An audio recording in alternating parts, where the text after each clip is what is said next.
Assalomu alaykum va rahmatullohi va barakatuhu. Hurmatli ustozlar, qarindoshlar, Alloh hammalarni har vaqt, har joyda xotirjam salomat qilsin. Bugungi tafsir darsimiz Baqara surasi 84-oyatdan 89-oyatgacha. A'udhu billahi minash shaytonir rojim. Bismillahir rohmanir rohim. وإذ أخذنا ميثاقكم لا تسفكون دماءكم ولا تخرجون أنفسكم من دياركم ثم أقررتم وأنتم تشهدون ثم أنتم هؤلاء تقتلون أنفسكم وتخرجون فريقا منكم من ديارهم تظاهرون عليهم بالإثم والعدوان وإن يعطوكم أسارى تفادوهم وهو محرم عليكم إخراجهم أفتؤمنون ببعض الكتاب وتكفرون ببعض فما جزاء من يفعل ذلك منكم إلا خزي في الحياة الدنيا ويوم القيامة يردون إلى شد العذاب وما الله بغافل أما تعملون. Yuqorida o'qilgan oyatlarning qisqacha tarjimasi. Allah subhanahu wa ta'ala Yahudilar xitob qilib deydi, o'z vaqtida biz Tavratda, ya'ni Tavrat nozil qilganda sizlardan ahdi misoq olgan, u ahdi misoqni eslanglar. Sizlar bergan ahdinglarda sizlarga bir-biringlarni o'ltirib, qinini to'kishni, o'zi yashayotgan yurtin qo'g'lab chiqarishni biz cheklagan. Sizlar bu to'g'rida ahda misoq bergan, va'da bergan.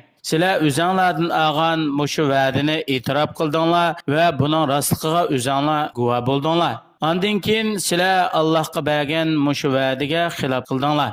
Sizlarning ba'zinglarni o'ldirdi va ba'zinglarni o'zininki yurtidan qo'g'lab chiqaribdi. Ularning, ya'ni dushmanlarga yordam berib, zulm qilib, dushmanlik qilib qo'g'lab chiqaribdi. Hamda yurtidan qo'g'lab chiqarilgan sizlarningki millatinglardan, qavminglardan bo'lgan kishilar dushmanlarning qo'lida asirga chiqarsa, sizlar ularni asirlikdan qutuldirish uchun mol-mulk to'plab fidiya berib, ularni qutuldirdinglar.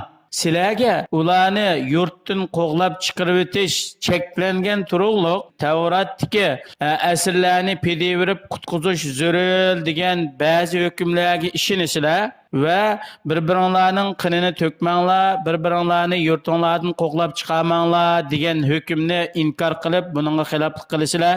Sizlardan shu ishni qilgan odamningki jazosi nima desa, hayot dunyoda xorliq, e'tiborsizlik, oxiratda bo'lsa u qattiq azobga duchor bo'ladi. Allah subhanahu va taolo sizlarning qilmishinglardan g'ofil emas, balki Allah sizlarning hamma ishinglardan xabardordir. Allah subhanahu va taolo sizlarni shu qilgan qilmishinglarga asosan jazo mukofotlaydi. أولئك الذين اشتروا الحياة الدنيا بالآخرة فلا يخفف عنهم العذاب ولا هم ينصرون. Aşık kişiler, yukarıdaki süpetteki kişiler bolsa, dünya hayatını ahiret hayatıga tegişip etti. Ahiret hayatını taşlap, dünya hayatını talladı. Bula yok buladigan narsini, mengük qap qaladigan narsadan üstün köydü. Bunu tallab aldı. Ahiretde ularga qilinadigan yoki ularga beriladigan azob yengilletilmaydi. Qiyomat kunida ularga yordam beradigan, ularni azobdan qutqizadigan bir yordamchi bo'lmaydi. ولقد آتينا موسى الكتاب وقفينا من بعده بالرسل وآتينا عيسى ابن مريم البينات وأيدناه بروح القدس أفكلما جاءكم رسول بما لا تهوى أنفسكم استكبرتم ففريقا كذبتم وفريقا تقتلون وقالوا قلوبنا غلف بل لعنهم الله بكفرهم فقليلا ما يؤمنون. Haqiqatan biz Musa alayhisalomga Tavratni ato qildik. Ya'ni Musa alayhisalom payg'ambarlik davrida Alloh tarafidan Tavrat nozil qilingan. Biz Musa alayhisalomdan keyin oqimaqi payg'ambarlarni avatdik. Maryam o'g'li Isoga uning rostligini ifodalaydigan, uning rostligini isbotlaydigan ro'shan alomatlarni berdik. Ya'ni o'lakni turgizish, tug'ma ko'r qarg'uni saqaytish, saqaymas bo'lib qolgan pisa oq kasalni davolashga o'xshash mo'jizalarni berdik. va Isa alayhissalomni farishta bo'lgan Jibril alayhissalom bilan kuchlantirdik. Ey Isroil avlodlari, sizlarga har qachon Allohning tarafidan bir elchi, payg'ambar kelsa, payg'ambar apkagan haqiqat sizlarning havoyi havasinglar, ko'ngil xohishinglarga muvofiq kelmasa, sizlar haqqa gadankeşlik qilib takabburlik qildinglar.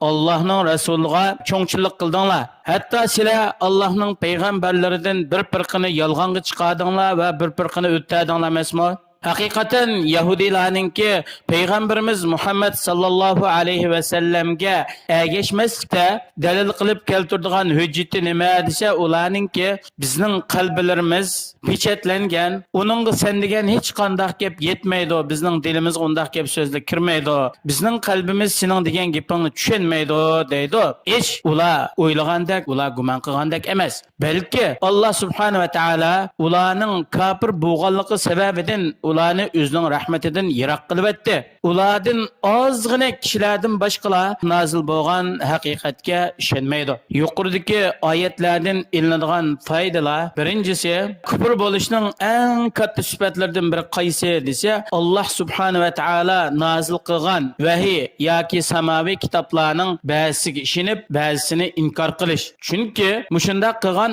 odam o'zining havoyi havasiga ergashgan bo'ladi, Allohning diniga ergashgan bo'lmaydi. Endi Yahudilardan gadankeşlik, takabburlik, haqqa ergashmaslik eng yuqori cheki ekan. Ular doim o'zining havoyi havasiga ergashdi. Allah nazil qilgan Tavratning hukmlarini o'zining ko'z qarash, nafsi xohishiga ergashtirdi.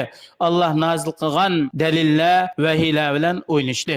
Allah'ninki o'zining xalqiga ato qilgan fazli rahmati, marhamati intayin ko'p. Allah subhanahu ve taala insonlarni to'g'ri yo'lga boshlash, haq yo'lni ko'rsatib qo'yish uchun ularga kitobni nazil qildi va aqmaqi payg'ambarlarni avatdi.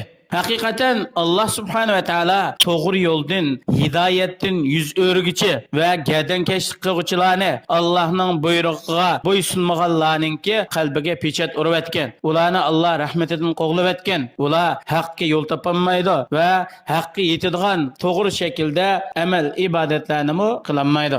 Allah subhanahu ve taala hammalarni haqni haq deb tushunadigan, haqqa amal qiladigan, botilni botil deb qaraydigan, uningdan yiroq bo'ladigan Kur'an hadisga to'g'ri shaklda, ya'ni Qur'oni Karimning hammasiga mukammal iymon etadigan, hammasiga to'liq ergashadigan haqiqiy taqvodor mu'minlarning qatoridan qilsin. Vassalomu alaykum va rahmatullohi va barakatuh.